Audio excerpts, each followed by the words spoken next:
আজকে live demo দেবো face mask কীভাবে আমাদের ওপেন পোর্সকে মিনিমাইজ করে, এছাড়াও ব্ল্যাক হেডস হোয়াইট হেডসকে 60% পর্যন্ত কিন্তু রিমুভ করে দেয়। তো এটা হচ্ছে আমি ইউজ করছি অ্যানিউ গোল্ড পিল অফ মাস্ক।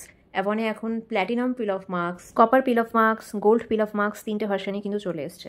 অ্যাভনের এই 3টে মাস্ক 3টেই কিন্তু পেটেন্ট নেওয়া, পেটেন্টেড প্রোডাক্ট। এটা সায়েন্স অ্যান্ড টেকনোলজি দিয়ে বানানো। অ্যাভনের special research and development R&D section আছে, যে সেকশনে প্রতিনিয়ত প্রতিদিন কাজ হয় প্রোডাক্টের মলিকিউল চেঞ্জ করে কীভাবে স্কিনে 100% রেজাল্ট আনানো যায় সেটার উপরে। অ্যান্ড এমন টেকনোলজি দিয়ে বানানো যেটা ইনস্ট্যান্ট কিন্তু তোমার স্কিনটাকে পুরো একদম চেঞ্জ করে দেবে। তো মাস্কটা অ্যাপ্লিকেশন হলো, তারপর 20 to 30 মিনিটস আমি ওয়েট করলাম, মাস্কটা পুরোটা শুকিয়ে গেল, অ্যান্ড তারপর এরকমভাবে পিল করে করে আমি তুলে ফেললাম।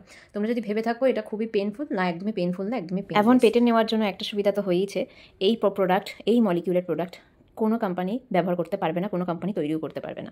তাতে করে সুবিধা কি, যারা অ্যাভন ইউজ করবে তারা দারুণ দারুণ রেজাল্ট পাবে। তোলার পর দেখো প্রত্যেকটা ছোটো রেজাল্ট আমি তোমাদেরকে দেখিয়ে দিচ্ছি। আমার স্কিনে যেখানে আগে ওপেন পোর্স ছিল, সেই ওপেন পোর্সটা দেখো অনেকটা মিনিমাইজ হয়ে গেছে। নাকের চারপাশে যেখানে হোয়াইট হেডস ব্ল্যাক হেডসে ভর্তি ছিল, দেখো নাকটা পুরো স্মুথ অ্যান্ড ক্লিন হয়ে আছে। থুতনি এরিয়াটা আগে কি অবস্থা ছিল দেখতেই পাচ্ছ।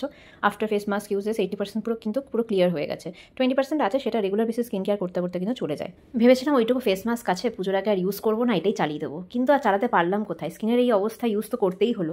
তোমরা কি আমার মতন কিপটামো করে পরে নিজেই পছতাও? কমেন্ট সেকশনে জানিও তোমাদের স্টোরি।